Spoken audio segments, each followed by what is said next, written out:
déplacement de ce garde d'honneur annonce toujours l'arrivée d'un hôte. Quelques instants plus tard, le cortège de Félix-Antoine Tshisekedi franchit la barrière du palais. Le président de la République démocratique du Congo, chaleureusement accueilli par le souverain britannique, va passer plusieurs minutes en tête-à-tête avec ce dernier.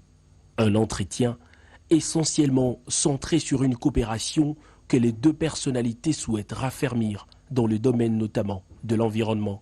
Le président Tshisekedi a saisi cette occasion pour exhorter la Grande-Bretagne par son roi à faire pression sur le Rwanda avec qui elle partage l'espace du Commonwealth pour que ce dernier mette fin à l'agression injustement imposée à la RDC.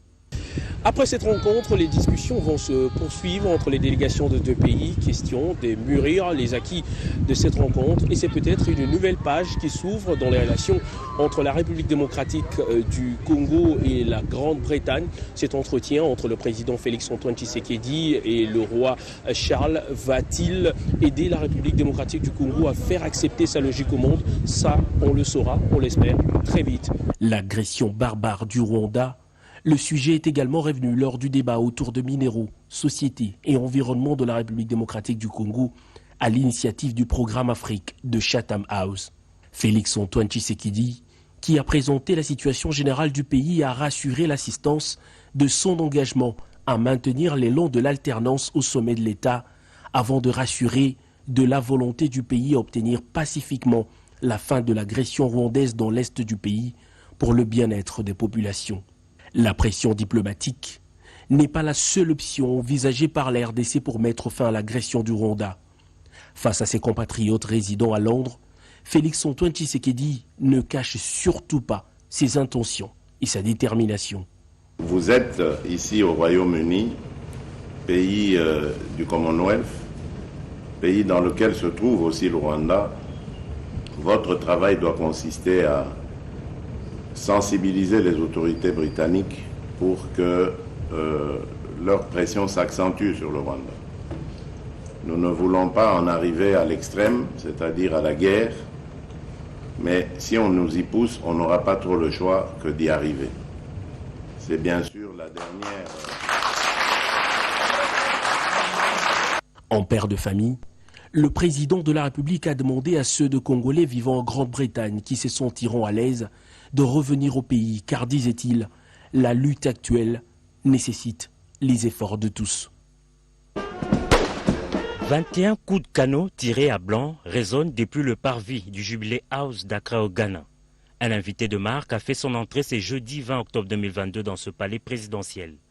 Exécution des hymnes nationaux et honneurs militaires, le président de la République démocratique du Congo est en visite officielle.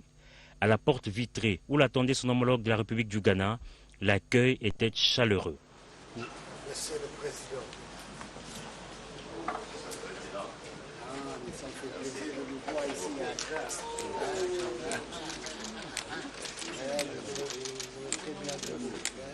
Très bien passé. Pour immortaliser ces instants, Nana Addo Dankwa Akufo-Addo a invité Félix-Antoine Tshisekedi Tshilombo à poser pour la photo officielle. Après la présentation des officiels du gouvernement du Ghana et de la RDC, les deux chefs d'État se sont retirés pour un tête-à-tête d'une dizaine de minutes. Les entretiens se sont par la suite élargis en réunion bilatérale avec les collaborateurs respectifs. Des questions de coopération entre les deux pays ont été traitées. Par la même occasion, le président Tshisekedi a remis sur la table des discussions la question sécuritaire dans l'est de la RDC, étant donné que le Ghana est d'ici le mois prochain membre non permanent du Conseil de sécurité. Il s'est agi essentiellement de développer la situation de l'est du pays, la situation sécuritaire de l'est de notre pays, parce que le Ghana est prochainement au mois de novembre membre non permanent du Conseil de sécurité. À ce titre-là, il y aura une réunion le 10 novembre à New York, réunion de haut niveau, et le président ghanéen a marqué tout son soutien au processus de pacification de l'Est. Il l'a mis à l'ordre du jour de cette réunion de New York, la situation sécuritaire à l'Est du pays. Avant de prendre congé de son homologue, le chef de l'État congolais a été convié à apposer sa signature dans les livres d'or de ce palais. Les deux dirigeants sont convenus de se rencontrer en novembre prochain à Sharm el-Sheikh en Égypte lors de la COP27 pour faire avancer la